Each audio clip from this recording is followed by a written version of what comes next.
Bienvenue au podcast de Drôlement Inspirant. Aujourd'hui, nous allons parler de comment réussir, ou plutôt la formule pour réussir n'importe quoi à temps partiel. Évidemment, ça va être drôle et inspirant. Mon nom est Charles Côté, puis on part le show tout de suite après ceci.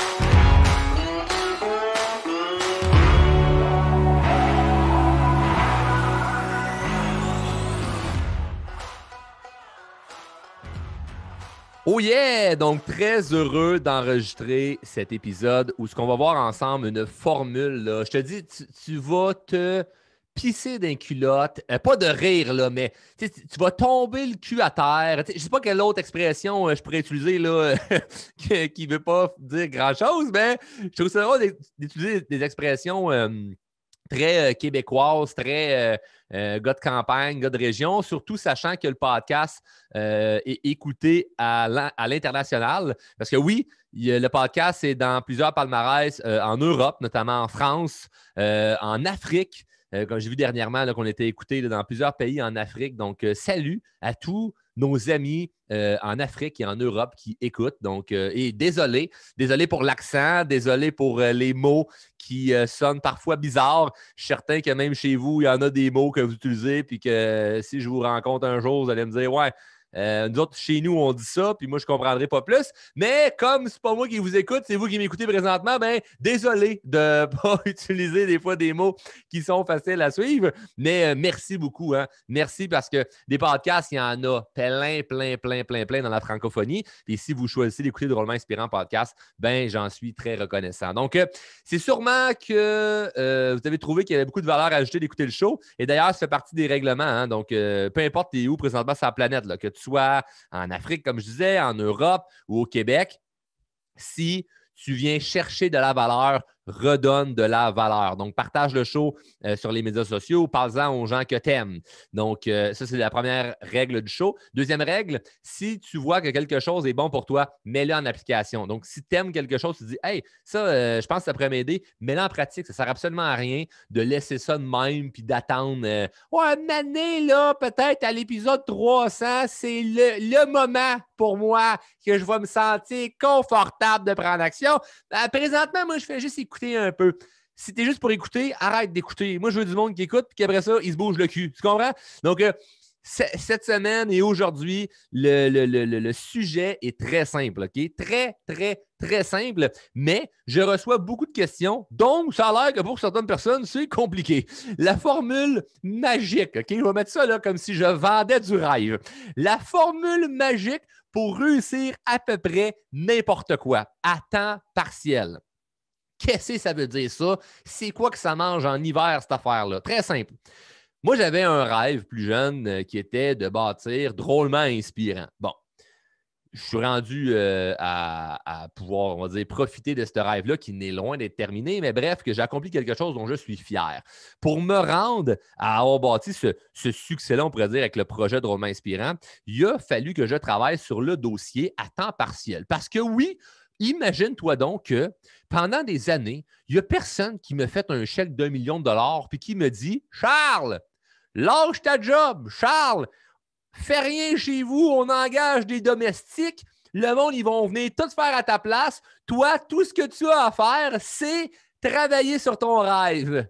La vie est simple comme ça. Vas-y, mon grand. » Puis là, toi, tu m'écoutes en ce moment et tu fais « Ouais, moi, je n'ai pas cette chance-là. Moi, j'ai un job. Ouais, moi, j'ai pas cette chance-là. J'ai des enfants. Ouais, moi, j'ai pas cette chance-là. Je suis à l'école. » On a tous un asti d'excuses qui n'a aucun crise de rapport sur « Ouais, mais moi, je peux pas bâtir mon objectif ou bâtir mon rêve parce que… » Et le parce que, c'est de la merde. Le parce que, c'est une invention que tu te crées dans ta tête qui est vraie seulement parce que tu décides que ça devienne vrai, OK? Puis là, c'est pas de la belle pensée spirituelle de dire « Ouh, tout ce que tu imagines devient vrai. » Mais Chris, c'est sûr que si tu te rappelles à chaque jour de ta vie « Ouais, j'aimerais ça avoir ça, j'aimerais ça avoir tel objectif, j'aimerais ça réussir tel rêve. » Mais, 3 petits points, le « mais » 3 petits points vient tout défaire tes bonnes pensées, vient tout défaire le positivisme que tu es allé chercher dans une lecture ou dans le podcast. Donc, ce qu'il faut savoir, c'est que pareil comme n'importe qui, je l'ai travaillé à temps partiel dans les heures où ce que les gens ne veulent pas travailler. C'est ça drôlement inspirant. C'est ça, mais le succès que j'ai présentement puis que je vais continuer à bâtir, c'est que j'ai fait les choses que tout le monde peut faire, mais que très peu de gens veulent faire. La majorité des gens vont utiliser les soirs et les fins de semaine pour échapper à leur réalité. Alors que de l'autre côté, il y a des gens, appelons-le les gens qui réussissent. Les gens qui réussissent, là, eux, généralement, ils ont utilisé les soirs et les fins de semaine pour bâtir la réalité qu'ils veulent avoir. Si tu parles au grand public puis que tu dis « Ah non, moi, je travaille tous les soirs, toutes les fins de semaine pour bâtir mon rêve », tu as l'air d'un cave. Par contre, tu pourrais dire « Ah non, moi, je travaille les soirs, les fins de semaine dans un sideline, dans une deuxième job pour faire plus d'argent. » Ah, ça, c'est correct, ça. Ça, c'est bien vu, ça. Mais pour bâtir tes rêves, bâtir quelque chose qui n'est pas tangible, bâtir quelque chose que les gens se disent « Mais on ne sait même pas si ça va marcher » ou bâtir quelque chose qui est gros, que le monde, ils font « Ben, voyons donc, Nancy, tu ne réussiras jamais ça. » Ça, c'est sûr que le jugement. Mais si tu quoi, c'est ça que tout le monde peut faire et que personne n'ose faire, c'est-à-dire travailler plus et passer par-dessus le jugement de tous ces gens-là qui vont vouloir nous critiquer. Et ça, si tu es hâte de faire ça, il suffit juste d'être patient et tout va finir par arriver. Ou presque tout. Mais il y a des choses qui vont se concrétiser. Il n'y a personne qui a travaillé sur ses rêves pendant 20 ans puis que ça ne s'est jamais réalisé. Les seules personnes qui ne réalisent pas leurs rêves, c'est ceux qui abandonnent ou ceux qui meurent trop tôt. OK? Et si tu quoi, tu ne sais pas quand est-ce que tu vas mourir, fait que ça ne sert à rien de faire « Ouais, mais moi, Charles, là, je ne travaillerai pas trop tôt sur mes objectifs. D'un coup que demain, je meurs. » OK? Ça ne sert à rien. Ça ne sert à rien de penser comme ça. Donc, profitons du temps et de l'opportunité que nous avons d'être sur Terre, d'être vivants et de pouvoir crisser quelque chose avec ce qu'on a comme aptitude. Parce que c'est sûr et certain que tu pourrais te dire « Ah, moi, là, ayant plus de confiance, ça irait mieux. Hey, moi, là, il me manque un bras. Si j'avais mes deux bras, ça irait mieux. Hey, moi, là, j'ai mal dans le dos. Ça serait plus facile. J'avais pas mal dans le dos. » Mais si tu crois, il y a du monde qui a mal dans le dos et qui réussissent. Il y a du monde qui lui manque un bras et ils réussissent. Puis il y a du monde qui manque de confiance et qui la bâtissent leur confiance. Donc, tes excuses ne valent rien. Tes excuses sont valables dans la mesure où ce que tu les rends réelles, où ce que tu fais « Oui, mais ma situation n'est pas pareille. » Puis là, ben, tu crois vraiment que tu as raison. Alors, l'une des raisons pour laquelle Drôlement Inspirant est devenu ce que c'est aujourd'hui, il va continuer de croître, c'est parce que j'ai décidé de, au lieu de faire comme tout le monde, c'est-à-dire de vouloir échapper à ma réalité que je n'aimais pas, soit dit en passant, que je n'aimais pas il y a ça quelques années, c'est-à-dire échapper à ma réalité les soirs, les fins de semaine, je me suis mis comme mission que les soirs, les fins de semaine servaient à bâtir mon entreprise, servaient à bâtir mon projet, mon rêve. Et c'est impossible de réussir quelque chose sans aucun effort. Puis le monde, ils me font vraiment rire parce qu'ils veulent que tout soit parfait. Tout dans un parfait équilibre. Alors moi, Charles, là, je veux bien, là, écoute, là, j'écoute ton podcast, là, c'est intéressant qu'est-ce que tu dis, mais moi, je veux la vie de famille, ça c'est important pour moi, je veux la santé, ça c'est important pour moi, je veux mes loisirs, c'est important pour moi, mon travail, j'ai pas le choix, j'aime pas ça, mais bon, il faut que j'y aille pour payer les factures, m'occuper de ma maison, c'est important pour moi, mes amis, c'est important pour moi, tout ça, là, ces choses-là, là, je suis pas en train de te dire « Hey, le gros, crache là-dessus ». Ce que je te dis, c'est que ça se peut que là-dedans, il y ait un certain déséquilibre à quelque part et que c'est super normal que tu sois peut-être déséquilibré temporairement pour réussir à accomplir quelque chose de très grand. L'erreur de se dire « Non, je veux que tout soit pareil, mais que ma situation change ». C'est ridicule de se dire « Je veux que tout soit pareil, mais que ma situation change ». Juste ça, là. Si, mettons, il y avait une mathématique là, de cette phrase-là, là, je pense que ta calculatrice exploserait. Je veux que tout reste pareil, mais que ma situation change. Je veux que tout reste pareil, plus que ma situation change égale. T'es un hostie de raisin, OK? C'est ça le calcul mathématique. Je veux que tout reste pareil, mais que ma situation change égale. T'es un hostie de raisin. C'est ça, ce calcul-là, OK? Puis, pas besoin de faire Pythagore là-dedans. On s'entend, ça fait aucun sens, OK? Personne n'a besoin d'avoir fait des grandes études universitaires pour comprendre ce principe-là. Ça ne fait aucun sens. Donc, j'ai accompagné là, des centaines et on a accompagné, c'est-à-dire nos programmes de formation, des milliers de personnes qui ont voulu faire des transitions, c'est-à-dire j'ai un travail, par exemple, que j'aime pas, j'ai un rêve, j'ai un projet de faire autre chose, puis là, il y a une transition à faire, c'est-à-dire de passer de ma job que je ne trippe pas tant à vivre en faisant quelque chose qui me passionne, que ce soit travailler 6 mois par année au Québec puis voyager 6 autres mois à l'extérieur du pays, d'avoir une business en ligne, de travailler, de vivre passivement d'un investissement, de travailler sur un projet artistique, peu importe c'est quoi que tu as le goût de faire, ou juste travailler moins puis être plus indépendant financièrement pour passer du temps avec mes enfants. On a tous quelque chose qu'on a envie de faire et on n'accepte pas généralement qu'il va falloir travailler juste plus fort pour que ça fonctionne. Puis moi, je pense que j'ai été chanceux parce que j'ai été élevé dans une culture, là, chez nous, là, dans ma famille, mes parents, là, on était dans une culture de travaillant. C'est-à-dire, moi, mes parents, je les ai vus là, toujours travailler là, 2, 3 et 4 jobs en même temps. Mon père a déjà eu 4 travails en même temps, ce qui est assez débile. Puis moi, ça me montrait un exemple de ce qui est bon et ce que je ne veux pas. Ce qui est bon, c'est-à-dire être travaillant. Ce que je ne veux pas, travailler juste trop. Et je pense que j'ai été chanceux au final de voir ça parce que les moments là, où ce que je trouvais ça tough là, d'avoir une job, que je travaille de 9 à 9, là, s'entend de travailler 12 heures par jour, là, tu peux arriver chez vous et te dire je suis brûlé, je prends un break. Tu as le droit de faire ça. Tu as absolument le droit. Mais tu ne te rapproches pas de tes rêves. Moi, je faisais mon 9 à 9, puis avant le 9 heures, je travaillais sur mes rêves, puis après le 9 heures, je travaillais sur mes rêves. Puis il y a plein de gens qui travaillent de 9 à 5, puis c'est comme à 5 heures, ben non, j'ai pas le temps. Pourquoi tu n'as pas le temps? Ben, j'ai les enfants en garde partagée, puis là, une semaine sur 2, j'ai mes enfants. OK, parfait. Fait que la semaine, tu les as pas, tu fais quoi? Ah, ben, je suis occupé, j'ai du hockey, mes activités, mes petites émissions. C'est important, il faut un équilibre. Je comprends. Mais qu'est-ce que tu préfères? Réaliser tes rêves ou écouter la télé? Réaliser tes rêves ou jouer au hockey? Il y a un sacrifice à faire à quelque part. Puis on l'oublie souvent, ce sacrifice-là. Donc, c'est la raison pour laquelle je n'ai aucune pitié des gens qui disent j'ai un rêve, mais je trouve ça dur. J'ai sacrifié un paquet d'affaires. J'ai sacrifié plein de trucs que j'aime, autant des objets, des événements que des personnes. Et oui, c'est souffrant, mais demande-moi aujourd'hui si ça valait la peine. Moi, te répondre, c'est sûr que oui. Et je vais continuer encore à sacrifier certaines affaires pour arriver à réaliser mes rêves. Parce que ton rêve, là, c'est le summum. C'est tellement important pour moi que je suis prête à tout pour y arriver. Si tu n'as pas cette boule-là en dedans de je suis prête à tout, je ne sais pas pourquoi tu travaillerais dessus. Puis c'est correct. Tu peux aussi abandonner. C'est une option, là. Tu peux abandonner tes rêves. Ce que tu ne peux pas, c'est juste te plaindre. Dire je voudrais, mais je ne fais pas. Ça ne fonctionne pas, ça. C'est une autre équation de l'échec, ça. Je voudrais, mais je ne fais pas. Tu n'as pas le choix. Et quand tu sors une excuse de oui, mais moi, c'est pas pareil. Non, non, c'est pas oui, mais, c'est oui, mais ta gueule. Oui, mais ta gueule parce que tu as soit une solution ou tu subis. Oui, mais moi, Charles, j'ai des enfants. OK, parfait. Est-ce que ça s'arrête là? Non, mais tu sais, c'est plus dur là, quand tu as des enfants. J'en conviens. L'autre, lui, il manque un bras. L'autre, lui, il travaille 80 heures par semaine. L'autre est dans un pays où ce que sa société fait que c'est plus dur de réussir ou ce que tu as moins de liberté, par exemple. Tout le monde là-dedans a des bonnes excuses. Mais tout le monde là-dedans peut faire quelque chose pareil. C'est ça qui est fucked up. Tout le monde là-dedans peut faire quelque chose. Il y a une solution pour chaque personne. Tu n'as pas le bras gauche, fais-toi du bras droit.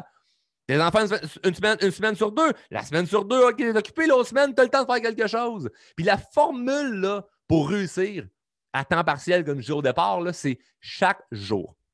Chaque jour. OK? Pas une journée sur 2, une fois de temps en temps, quand ça la donne, je me sens en forme. Non, chaque jour, dans ton agenda, dans ton horaire, il doit y avoir quelque chose qui te rapproche de tes rêves. Chaque jour! Chaque jour! Que ce soit 30 minutes, 1 heure, 2 heures, 5 heures, il doit y avoir quelque chose chaque jour qui te rapproche de ton objectif. Sinon, tu tournes en rond. À quoi bon partir de chez toi le matin, aller au travail, un travail que tu n'aimes pas, revenir chez vous, puis juste faire des choses qui ne te tentent pas toute la journée? Pourquoi? Pour qui? Pour quel but? Ta journée, as-tu servi à quelque chose au final? Ta journée, as-tu servi à quelque chose qui sert ta cause, qui rend la société meilleure, qui fait en sorte que tu te sens plus heureux? Si la réponse c'est non, tu as perdu ton temps. Et c'est sûr qu'il va y avoir des journées dans la vie où tu vas te faire chier. Mais si tu te fais chier pour une bonne raison, c'est-à-dire j'avance vers mes rêves, ça vaut la peine. Tu comprends? Fait que moi, quand j'allais à mon travail que je n'aimais pas, je me disais pas je suis tanné, je suis victime, c'est pas de ma faute, blablabla. Bla, bla, bla, bla. Je me disais, je me fais chier, mais l'horloge avance. Là. Puis mes actions sont tellement alignées vers l'autre que je m'en vais qu'il n'y en a plus pour longtemps. Et je me sentais quand même bien parce que je sentais que je ne subissais pas. Fait que quand tu dis « oui, mais moi, c'est parce que gna, gna, gna, gna, gna », le fameux « oui, mais », ta gueule, bien, le « oui, mais », 3 petits points, là, ce que tu vomis comme information là, de « oui, mais moi, c'est que gna, gna, gna, gna, gna », le « gna, gna, gna », là, tu peux soit en être carrément une victime, puis t'arrêtes ça là. « Oui, mais moi, j'ai des enfants. » « Oui, mais moi, je suis fatigué. » « Oui, mais moi, j'ai pas d'argent. » « Oui, mais moi, je travaille trop. » « Oui, mais moi, blablabla. » Tu peux être victime, ça s'arrête là. Comme c'est ta vérité. OK, t'as des enfants, tu peux pas réussir. OK, t'as un travail, tu peux pas réussir. OK, blablabla. Mais tu peux aussi faire OK, oui, j'ai des enfants, c'est plus difficile. Y a-t-il des gens qui ont des enfants qui sont dans une situation ou qui ont été dans une situation similaire à la mienne et qui ont quand même réussi? Sur 8 milliards d'êtres humains, il doit bien en avoir un tabarnak qui a réussi à quelque part. Il doit bien en avoir un là-dedans là, qui avait des enfants. Moi, j'ai 2 enfants. Peut-être qu'il y en a un dans la gang là, qui avait 4 enfants. Père monoparental ou mère monoparentale, pas d'argent, puis qui a quand même réussi son objectif. Oh, qu'est-ce qu'il a fait, lui? Il a peut-être écrit un livre, peut-être déjà fait un film. Puis tu peux t'inspirer de ces gens-là. Peut-être écoute ça, là, c'est l'histoire, les biographies de ces gens-là. Tu fais waouh, c'est inspirant. Ils ont vécu des épreuves, ils ont vécu des affaires. Puis tu t'inspires de ça, puis tu fais Caroline, je pourrais faire ça. Puis le lendemain, ton téléphone te réveille le matin avant d'aller travailler. Tu es dans ton lit, puis tu regardes Instagram, tu regardes Facebook, la vie des autres. Ah, donc, ben, l'air le fun, le monde. Ils voyagent, ils font des affaires, ils sont contents, ils prennent des photos, là, ils sont de bonne humeur. Ils ont toutes des vies parfaites. Ils postent les photos de leur vie parfaite. Évidemment, les photos, ils ont l'air d'une gang de tarés ou le moment où ils se chicanent en couple, là, ils ne mettent pas ça sur Internet. Là. Non, non. Ils vont mettre une photo avec un sourire à la plage, avec un hashtag authentique, mais c'est fuck all authentique, mais c'est pas grave. Tu regardes ça. Puis tu arrives au bureau, puis qu'est-ce que tu as fait hier? J'ai écouté un film inspirant. Puis tu n'as pas plus fait quelque chose pour ta vie. Fait que je n'ai aucune pitié pour les gens qui ne se prennent pas en main par rapport à ça. Pour les gens qui vivent la tête dans le sable à se dire « Je voudrais bien accomplir mes rêves, mais je ne suis pas prête à faire certains sacrifices. Je ne suis pas prête à travailler plus. » Fais ce que les autres peuvent faire, mais ne veulent pas faire. Les gens, le grand public, ce qu'il fait, c'est qu'il se sert des fins de semaine puis des soirs pour échapper à leur réalité. Toi, sers-toi des soirs, des fins de semaine pour bâtir la réalité que tu veux. Parce que si je te dirais, écoute, moi, mettons là, du moment là, que j'ai vraiment commencé à travailler fort sur mes rêves, puis ça s'est concrétisé là, un certain succès, on va dire que là, je fais ah yes, je suis fier, c'est pas fini, c'est pas acquis, mais je suis fier. Mettons que ça prend 8 ans. Donc, ça a pris 8 ans, là, ça. Bien, si tu le sais d'avance, ça prend 8 ans. C'est sûr que tu le fais. Peut-être que pour toi, ça va prendre 10 ans, 15 ans, 20 ans. Peut-être que ça va prendre 1 an, 6 mois, 2 ans, 5 ans. On ne sait pas. On ne peut pas le prédire. Mais si tu savais le nombre de temps que tu avais à faire, tu le ferais. Parce que tu le sais. Mais malheureusement, tu ne le sauras jamais. Mais il y a une chose que tu sais par contre, c'est que si tu ne le fais pas, ça n'arrivera jamais. Fait que je préfère mettre des actions, puis quitte à me dire, je ne sais pas quand ça va arriver, mais c'est sûr que ça va arriver, parce que c'est jamais arrivé à personne de travailler sur ses rêves et de ne pas les accomplir sans avoir abandonné ou mourir avant que ça arrive. Donc, c'est jamais arrivé. Donc, j'aime mieux faire ça, puis pas savoir quand est-ce que ça arrive, que de rien faire. Sinon, ce serait pareil comme, ben, je ne veux pas vivre parce que j'ai peur de mourir. C'est quoi le rapport? Ben, c'est parce que je ne veux pas faire des affaires pour profiter de la vie. D'un coup que je meurs entre-temps, j'aurais fait ça pour rien. C'est ridicule, tu comprends? Tu ne vas pas dire, ah non, je vais pas aller en voyage, d'un coup, je meurs avant. c'est cave. Tu comprends? D'un coup, je meurais avant mon voyage. Je ne veux pas planifier un voyage. Mais non, tu fais un voyage, puis il arrivera ce qui arrivera si tu t'y rends ou tu t'y rends pas. C'est ça chaque jour de notre vie. On ne vit pas de même, on vit en avançant, puis on se dit, on va mourir, puis c'est tout. Mais c'est la même chose pour tes rêves. Ils vont se réaliser. Tu ne veux pas dire, ben, je ne les ferai pas parce que d'un coup, ça ne marche pas. C'est ridicule. C'est ridicule de se dire, je ne les ferai pas d'un coup, ça ne marche pas. C'est complètement absurde. Et moi, je me souviens, là, une cliente dernièrement, là, on en a discuté, là, où elle a un travail, elle n'aime pas ça. Elle a un enfant, garde partagée. Elle a un projet d'affaires qu'elle travaille. Elle ne gagne pas encore assez pour pouvoir vivre de ça. Puis là, on regarde son agenda, là, comme comment on pourrait maximiser ton temps là, pour que tu te rapproches de ton objectif, que tu te rapproches de ton rêve. Et là, son temps avec sa fille, hyper important. Parfait, on ne touche pas à ça. Bon, on ne touche pas à ça. C'est dans l'agenda à des moments précis où elle peut passer ce temps de qualité avec sa fille. Du temps avec son conjoint, il y en a un petit peu moins. Du temps à aller s'entraîner, il y en a un petit peu moins. Du temps pour sa business, il y en a beaucoup.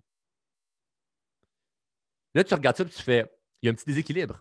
Tu as moins de temps en couple, tu as moins de temps pour prendre soin de ta santé parce que tu t'entraînes moins. Puis c'était quelque chose qui était important pour elle. Mais sais-tu quoi? Il y a des moments dans ta vie où ça peut être ça. Là. Je parlais de me dire, prenez-moi. C'est sûr, si on fait un montage vidéo là, de cette partie-là, tu fais ouais, Charles, il dit que entraînez-vous pas puis scrapez vos relations pour accomplir vos business. C'est pas ça le point, là.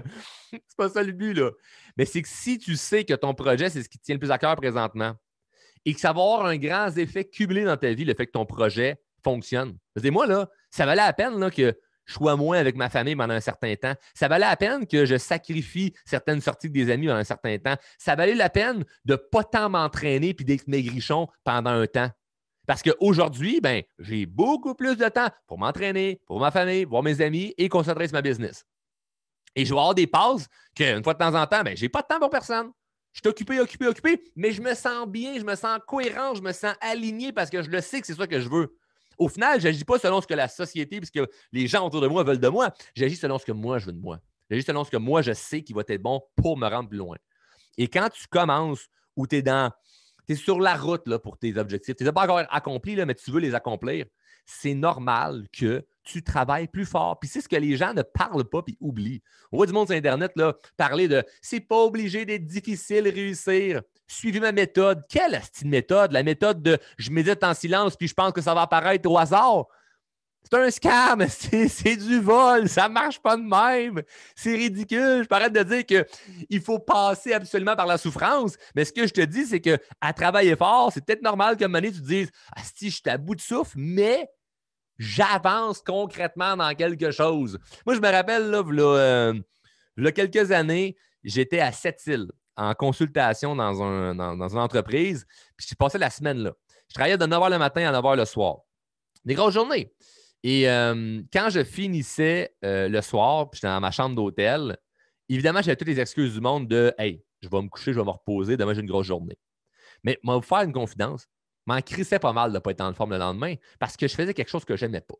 Fait que le but, ce n'était pas de négliger mon travail. Le but, c'était de mettre le plus d'énergie possible sur ce que je sais qui va être bon pour moi. Fait que j'avais le projet de Drôlement Inspirant. Je faisais même déjà des conférences avec Drôlement Inspirant. Mais je n'en vivais pas encore. Ce n'était pas encore une business profitable comme c'est présentement. Fait que le soir, là, de 9 h à minuit, de 9 h à 1 h du matin, je travaillais sur le projet Drôlement Inspirant. Il y a des vidéos peut-être que vous avez vues. Il y a de ça 3-4 ans, 2-3 ans. Puis vous vous dites « Hey, c'était bon cette vidéo-là. » C'est vrai, il était dans une chambre d'hôtel. C'est vrai, il a mis ça le matin, puis je me disais, crème, c'est bien sombre. C'est levé tôt? Non, je l'ai fait tard.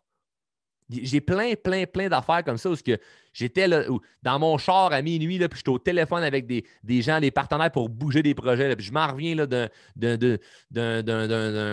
d'une consultation d'entreprise. Puis c'était ça le travail à la fin là, que j'avais hâte de terminer puis que j'étais tanné de faire. Puis je continuais à travailler autant fort sur mon travail qui paye les factures que sur mon travail drôlement inspirant, mais qui paye fuck all. Pour qu'un jour, je puisse vraiment vivre ce que j'ai envie de vivre. Mais il a fallu que je me serve des soirs, des fins de semaine. Ce n'est pas un hasard sorti du bois. Tu ne peux pas, dans ton 40 heures par semaine, inclure tes projets, tes rêves. Ça va à l'extérieur de ça, puis c'est ce que les gens ne sont pas prêts à faire. Par contre, ils sont à jour dans toutes les séries télé. Oh, ils sont à jour là-dedans. Ils sont à jour sur les médias sociaux. Ils ont fait leur rattrapage de séries. Hein, du monde qui se dit ça, là. Cette petite phrase qui ne veut rien dire, là. J'ai rattrapé mes séries télé. Je suis à jour, là. J'ai tout écouté, là. District 31, là, puis Les Beaux Malaises, j'ai tout écouté ça, là. C'est toutes des bonnes séries. Mais il n'y en a aucune style là-dedans qui va t'aider à réaliser tes rêves.